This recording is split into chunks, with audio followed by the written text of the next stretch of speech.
রূপসা উপজেলার বাগমারা গ্রামের ৩৫ বছর বয়সী ইমরান হোসেন মানিক নামের এক যুবক গুলিবিদ্ধ হয়েছে। গত শুক্রবার বিকালে মডার্ন সি ফুডস মাছ কোম্পানির পাশে ঘটনাটি ঘটে। প্রত্যক্ষদর্শীরা জানান, ইমরান হোসেন মানিক স্থানীয় মডার্ন সি ফুডসের পাশে একটি চায়ের দোকানে বসেছিল। এ সময় কয়েকটি মোটরসাইকেল যোগে অস্ত্রধারী এসে মানিককে লক্ষ্য করে গুলি চালায়। মানিক পালিয়ে আত্মরক্ষার চেষ্টা করলে লক্ষ্যভ্রষ্ট হয়ে তার পায়ে এবং হাতে গুলি লাগে। গুলি করে প্রকাশ্যে ওই এলাকা ত্যাগ করে সন্ত্রাসীরা। পরে স্থানীয় জনগণ মানিককে চিকিৎসার জন্য খুলনা মেডিকেল কলেজ হাসপাতালে প্রেরণ করেন।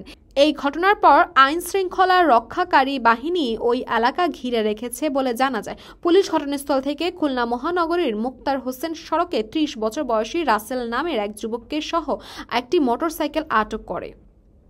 তাসফিয়া তাবাসসুম, ইসময়, ঢাকা।